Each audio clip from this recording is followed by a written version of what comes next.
Well, good afternoon, ladies and gentlemen. Hi, this is Curtis Blackwell, along with a special guest, Fred Farley, here live at the Hydroplane races, Seafair 2014. Having a great time. And we're going to talk right now with Fred Farley. Fred, welcome to Seafair 2014.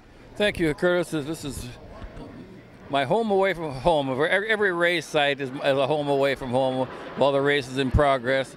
This is my 50th consecutive Seattle race that I've attended in person.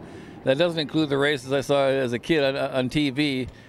I saw my first hydroplane race on television when I was 7 years old. It was the 1951 Gold Cup, and the winner was the Slow Motion 5. And many years later, I got to take a ride in the restored Slow Motion 5s. And I have a lot of memories in connection with this race and with the boats that have become part of my life. And this is heaven on earth to me. Well, let's talk about your ride on the vintage hydroplane. Which hydroplane was it, and what was it like? That was a Slow Motion 5. It was restored by the Hydroplane and Raceboat Museum in the early 1990s. The Slow Motion 5 competed from 1951 to 1966, and went through several names after it was Slow Motion 5.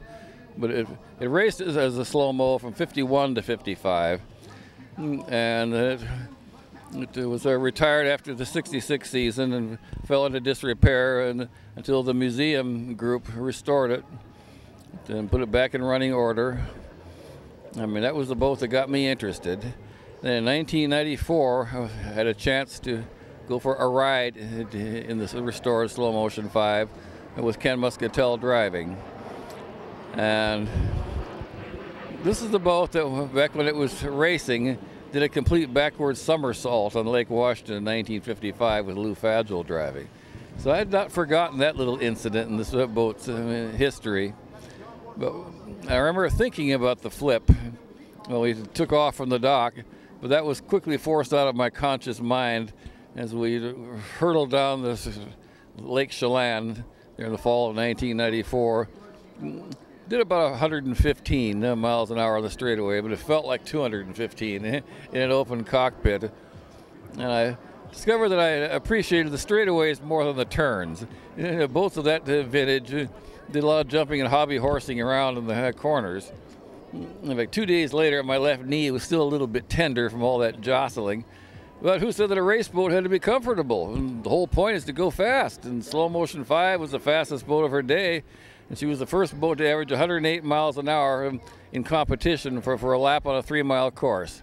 So that was my slow-mo. I finally, after able to live a kid's dream by riding in the boat of my dreams. Excellent. Let's talk about the Seattle race course here. How did the hydroplane race course become the Ron Jones hydroplane race course? Actually, it was the Ted Jones Memorial race. Of course, and Ron Jones is Ted Jones' son. I know Ron very well. I've done interviews together many times. And Ted Jones really was the founding father of boat racing in Seattle. You see, he was the designer of the Slow Motion 4 and Slow Motion 5. In 1950, Ted drove the Slow Motion 4 to victory in the Gold Cup race at Detroit, on the Detroit River. Well, in those days, the winner of the Gold Cup could determine where he would defend it. So, Ted and then the slow-mo owner, Stan Sayers, declared that they would like to defend the Gold Cup here on Lake Washington in 1951. And that's how the tradition here got started. There was a Seafair in 1950, but it did not have an unlimited race. It needed a headline event. And the 51 Gold Cup was just exactly what the doctor ordered. And so that 1951 the Seafair, which featured the Gold Cup, and the brand new Slow Motion 5 won that race. And that was the start of what we have to this day, 64 years later. I've been coming almost 50 years myself, since 1964. I was a little kid. More about that later, ladies and gentlemen. Right now, let's talk a little bit more about the how did you become a hydroplane historian? And you've written lots of articles and put them online for people to read. Tell us about that. You know, I initially got into writing about hydroplane racing because I wanted a pit pass. And started representing a publication out of California called Race Boat and Industry News. At the time, I wasn't interested in writing the great American essay. I just wanted a pit pass. But as time went by, it became a part of me, and it became important to me, and to represent the sport as well as I could in my writings. And it's something that is very important to me then and now.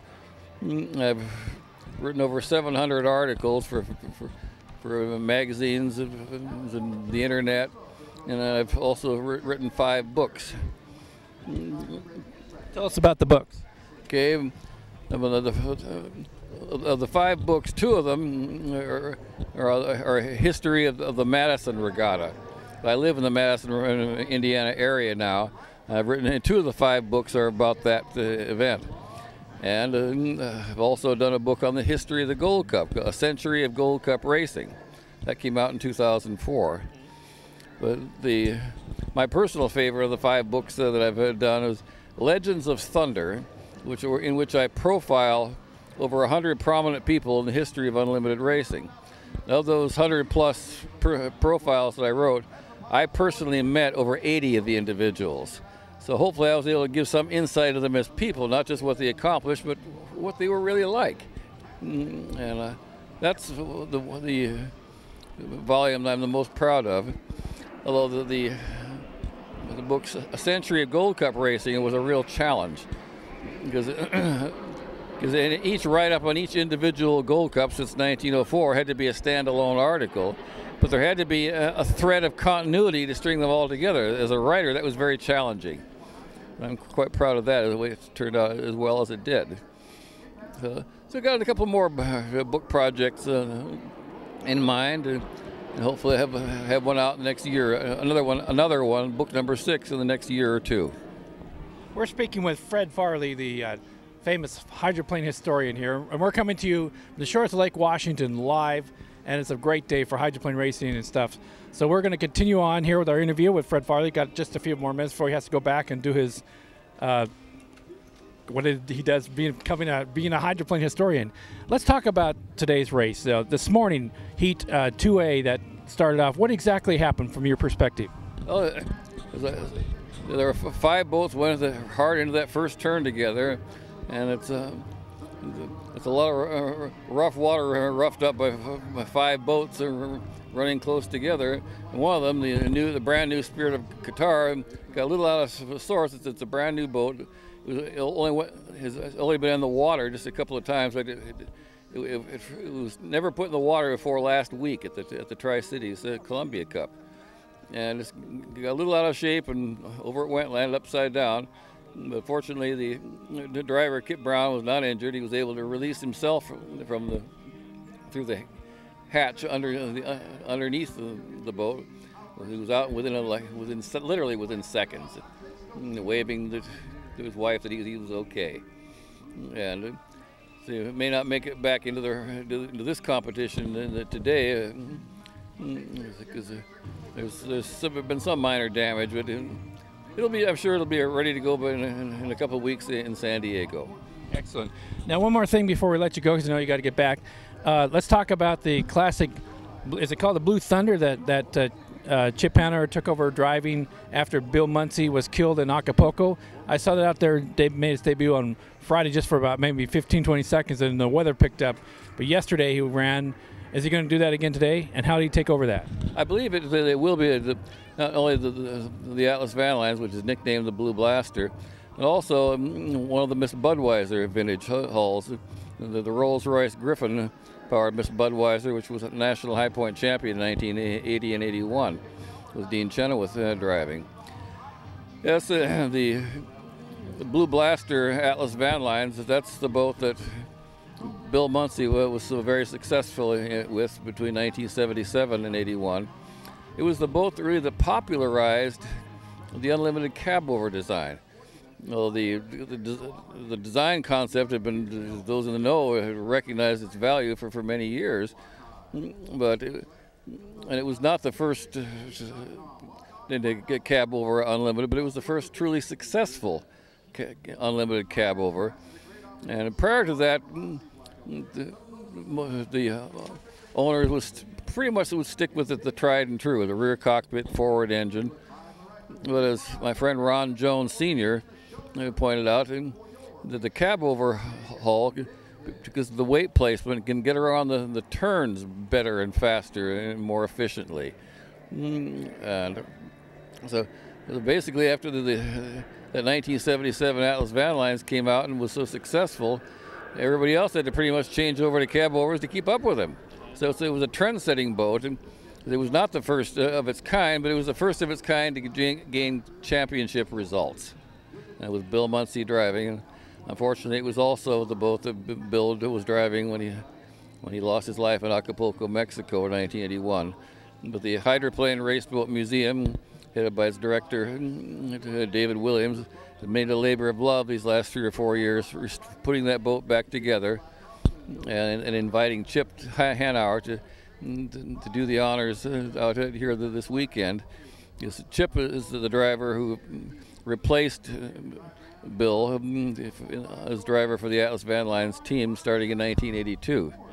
And it just brought back a lot of memories for me personally, seeing those two classic hulls, the 1977 Atlas Van Lines and the 1980 Griffin-powered Miss Budweiser.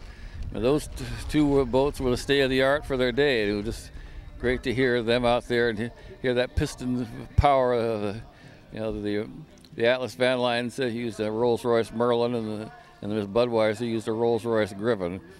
Seeing and hearing those two classic boats out there again, running side by side with each other, it sure brought back a lot of great memories. Excellent. Well, I see that we're just about out of time, so this is Curtis Blackwell along with historian Fred Farley, wishing you have a great, happy Seafair 2014. Fred, thanks for stopping by today. Glad to. All right. We'll be back a little bit more hydroplane racing coming right up after this.